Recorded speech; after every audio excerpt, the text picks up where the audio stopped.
things have been a little bit hectic. Oh, get it. Here we go. Come on. They're very hard to catch. Skip the button, butter. This beautiful big boy. Man, has he gotten fat. This big, beautiful woman. And look how, but this is my dragonfly enclosure. Good morning, everybody. Today, Big Ounce and I are going to be doing some house shopping. That's right. Big Ounce and I are shopping for a house. And there's plenty of options here at the Urban Rescue branch, especially now. So today, I'm going to be taking you guys on a little tour. For our first option, we have this old fox enclosure here. As you can see, Big Ounce loves this little area. And I could literally just let Big Ounce live in here, especially if I filled this up and made a little ramp for him to get out of the water. But there is a small chance that his little face would be able to squeeze out of these things if he dug deep enough. Look how fat this man is. But unless he digs and squeezes through there, there's no way this man can escape. But this is option number one. And Big Ounce is still building this house, so that's not really an option right now. But option two is this beautiful big boy. Okay, Big Ounce, calm down. This is your new home. Option number two, which is where I'll be letting him hang out today, is this flight pen. And although we built it for hawks and owls, it's perfect for him. With this fencing on the ground, there's no way he could escape. And until we have any large hawks or owls, this is where I let Big Ounce run around during the day. And the third and final great option is this marsh bird enclosure. And because we won't be getting any marsh birds until next spring, this whole place is vacant. We have been getting a lot of these dragonflies in here. Oh, it's still alive. Ew. Good heavens, these things are terrifying. But this is my dragonfly enclosure. This is the only living creature that's in here right now. I'll let him dry out right here. But the last thing we need to do for this enclosure is just put some more shade cloth on the top and open this up so we can have this as a winter shelter for any animals that we have in here. And we can also legally rehabilitate gators in here. So if you guys find any alligators in the state of Texas that need rehabilitated, let me know. We're refilling the Cappy water right now, and Pog is jumping on his little trampoline. Markiplier is still somehow very fat and pregnant. And she looks like she's about ready to pop any moment now. Oh, I love this little creature. I'm refilling all the water in these enclosures, and Kevin is in a particularly awful mood today. This morning I saw him attacking one of our new ostrich hens, and yesterday one of them pushed over that fence back there. Thanks to garbanzo beans, the water in the pond has cleared up quite a bit actually, so there's a lot less algae than there used to be. And look how big my little catfish is, you guys. All the fish that we put in here from my tank are now thriving, and our minnow farm that we have in the wetland filter is also doing very well. The Homelander and his wife are doing really well. We just refilled their water and got them some new food, but I had to lock up this troublemaker over here with her own little food and water because she kept trying to push over the fence, but we'll be able to move her back in a second. And this is plenty of nice space for her. But Petunia's been keeping this girl company. And the framers are coming back today to finish the door on this Eagle flight pen, and I'm making them clean all the trash that they left here, because boy, do these guys love leaving trash for my animals to eat. But our beautiful new wife is doing very well here, and she's starting to slowly warm up to me like Homelander is. But as you can see, Homelander's at least a foot shorter than this big beautiful woman. Do you like your big beautiful muscle mommy, Homelander? I'm thinking about naming this one Stormfront. And there is no greater feeling than being able to provide a beautiful muscle mommy for my son. But ultimately, my plan is to get all of these ostriches back over there in that middle field as soon as the Eagle pen is done and all of the trash is cleared out of there. And the baby, who was in a bit of an uppity mood this morning, is now just being chilling in his favorite little spot. And I'm really glad that we kept this little patch of woods here, because this has provided a really nice shady area for my animals every day throughout the whole summer. And look how, ow. And there's nothing more precious than getting a kiss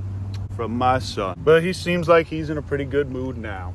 Pub moment. Queen is also doing very well. And all of these guys are enjoying the weather not being in the hundreds anymore. But for the most part, we have until next year until we can use any of these flight pens, because most of the baby birds have already fallen from their nest. And all of the raptors have stopped nesting, but they could come in with an injured or broken wing. Oh, look how happy this little man is. He's got this whole place all to himself. And once I feel like Big Ounce has had enough exercise, I'll bring him back inside for cuddle time. Whoa, couldn't help but notice you hadn't liked the video yet. But man, has he gotten fat since we started putting him on his mushy diet. His two top teeth are slowly starting to grow back, but for the foreseeable future, he's gonna have to eat a little bit of a mush food that I make for him. But that's it, you guys. I'm sick of this. I'm sick of having a baby Big Ounce, and I'm sick of getting bit by Kevin and having to fix all the issues that these new ostriches are making. I'm going to Louisiana for a nuisance gator relocation and to show you guys how to catch an armadillo right now. Here we go. All right, everybody, I'm here with my buddy Aaron on the way back back from Animal Con in Louisiana, and he has some connections to alligator farmers, but he's never caught an armadillo. Little armadillo up here to teach you guys how to catch them. This is for educational purposes. They got 3. It's 3. As you can see, they have horrible eyesight, and none of them were harmed in the making of This this. thing doesn't even, oh my God.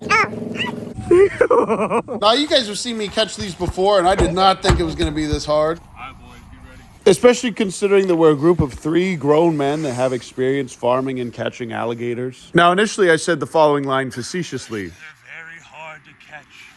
Oh God. But boy, was I right. Get it. No. Hey, this is attempt number 3. And what's weird is some would just run the second they saw us, and others would just sit and let us touch them. Okay, so we're driving around looking for dillos. We just had 3 really good, easy attempts, and they squeezed out of our hands every time. And they're so common in this area that you can see dozens just hanging out in the little grassy knolls here eating grubs. And at first I thought this little fellow was like one of those other ones that was really silly and let us come right up to it. Get it, die for it. Oh. And once they get into the brush, it's impossible to get them. Here's the same shot from a different angle of Aaron's wipeout. Oh, you missed. We're gonna be sneaky, okay? And this is perhaps the most impressive dillo catch I've ever made. Take a look at this backhand. I assure you this did not hurt the creature.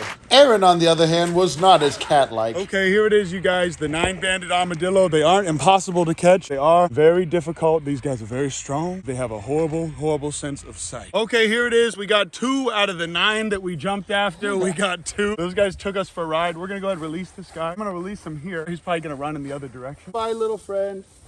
Oh, maybe not. And there he goes back into the wild, healthy and unharmed. And here's Aaron's 4th attempt at this, and he's got better shots of all of this on his channel with a little bit better editing because I use iMovie. Look at that slippery little boy. Their hand catch. Definitely had to work for it. Look at my face. Here's another attempt. As I told you guys, it's not that easy. It took a lot of skill to be able to get him. And for our final attempt, here we were back at the first spot for our Tosh.0 web redemption. You got this, Aaron. Ooh. Let's see if I can get 2. 2 with 2 hands.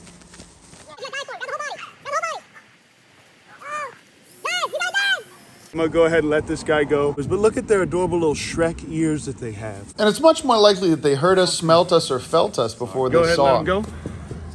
There he goes.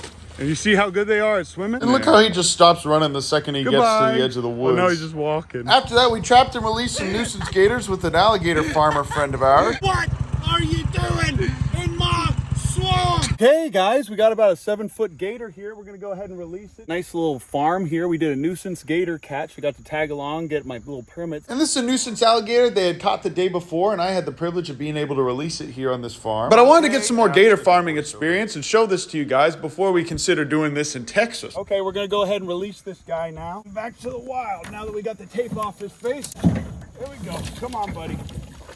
There you go. Beautiful creature. After that, these guys let me practice catching some of the smaller gators that they had on the farm. Gustavo. Oh, he's bigger than Gustavo. Back in the water you go.